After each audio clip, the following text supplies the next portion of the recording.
a thermostat housing, so I wasn't prepared for this video. No, I didn't plan it, but I just thought of doing it because there's not a video on YouTube that shows you how to do it. So I thought, why not? It might come handy to a couple of people. So what happened was, I mean, it is a common problem with Corsas, not sure with VXRs, but from your coolant tank there are actually these hoses here with the T-piece. What happened with mine was that the T-piece snapped, and this one here that goes down to the thermostat housing, this piece is snapped. So I managed to fix it and to seal it in the meantime because I wanted to go to a car meet. But what I found out after that, this is a new piece that I've ordered on eBay for about £24, is that there is like this rubber seal around here, and that was broke on the piece there, so it was leaking like from the side. So what I'm gonna do today is I'm just gonna like replace this and the hose that basically goes from the T-piece and it attaches here. So yeah, to take it out, obviously what you've got to do is first take this big pipe out from here, from the throttle body, and then you've got one screw here, another one here, another one down here, and another one behind here, which is a bit hard to see with the camera. There's that one there, yeah, and there's another one more down there. See if I can focus. And there's another one here. Then you've got another one here and another one there. And you've got two hoses, which I'll try and zoom in to show you. You've got one hose there and the other one there at the back. You've got to take those out and the whole thing will just pop out. So like I said, I've not planned this. So what I'm going to do is I'm going to take it all apart and I'll come back when I've done it.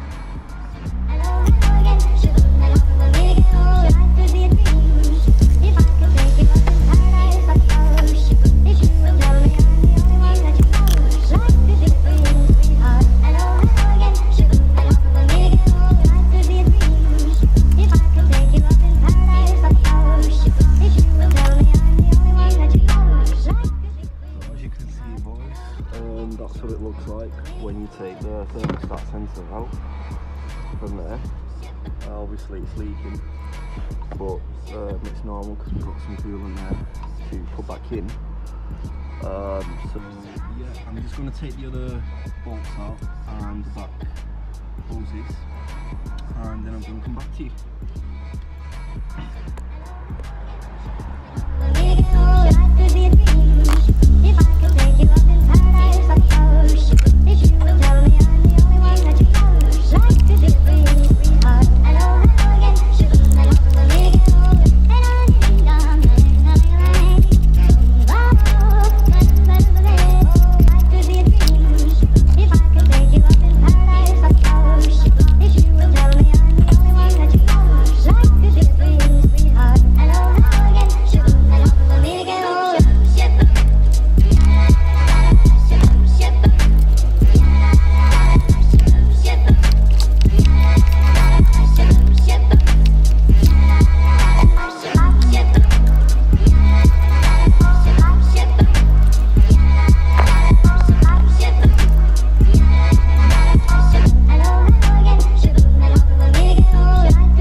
I did forget to mention that there are another two screws at the bottom there.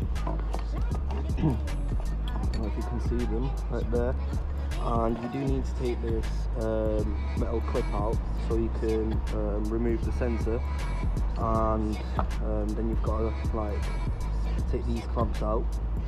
These are the hardest things to do. Last time I did it, it took me about 15 minutes to get one of them out. obviously because I don't have the two clamps. But yeah, I'm just gonna go ahead and do that, and then I'll show you how to assemble it back. So the thermostat housing is now removed. This is the thermostat sensor. I've somehow managed to lose that clip that kept that sensor in place. So what I'm going to do is I'm going to try and find it. So this is the old one. As you can see here, the rubber seal is just not there, it's just gone. So I'll throw that away and we can put the new one in. It's all done. Now, last thing we need to do is just pop this clip in there on top of the housing and this side on the T-piece. And then what we're going to do is just fill her up and we're going to start it up. So we're just filling the baby up now. And we're going to see what happens.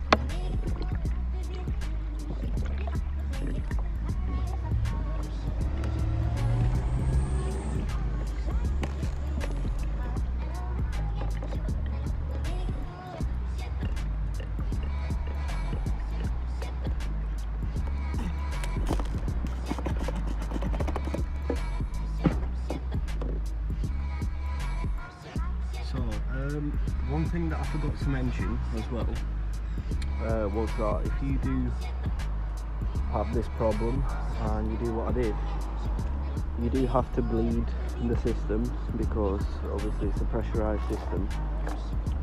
And what will happen is you will notice that you're not going to get any warm hair in the car. Yeah, warm hair.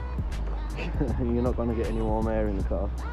And that's because the fan, right, there is a pipe behind, and what happens is that the fans blow on that pipe, and that's how you do get warm air, because obviously the coolant liquid, it gets hot, really hot, so when the fan blows on the pipe, obviously the air's going to be warm because it's touching that pipe with that boiling liquid inside.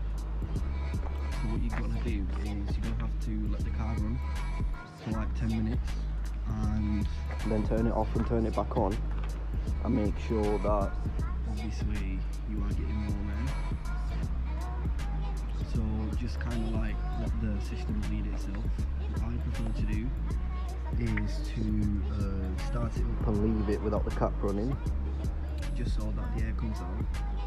But because we do have that, I don't actually think that we need to take the cap off. So yeah boys, everything is done. Just make sure that when you do start it and you let it run for a bit, you do have to check for some leaks.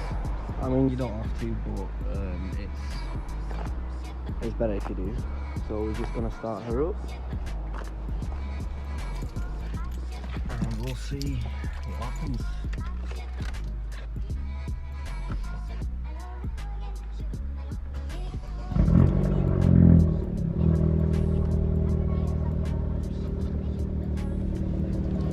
So yeah boys, she started up.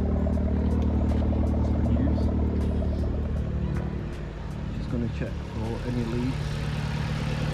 There will be smoke coming out of the bonnet because of all the coolant that's still on the engine. So when the engine will warm up, it is going to burn and it's going to create steam. So it's nothing to worry about. Yeah, let's give it a little rev.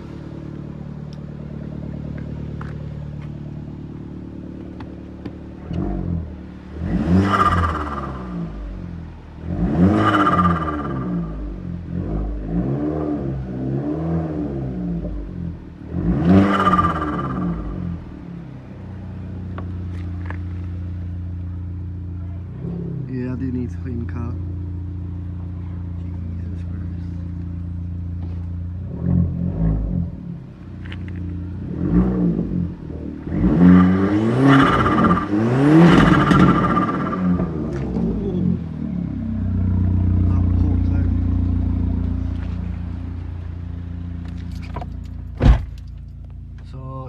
guys, what I'm gonna do now is I'm just gonna leave the car to run, and then I'm gonna go and drive it for a bit. So yeah, that's how you replace the housing for the thermostat and the T-piece and the hose that clips on the housing. If you have any questions, let me know. If you like this video and you'd like to see more, obviously give it a like and subscribe, and don't miss out on the next content. Thanks for watching.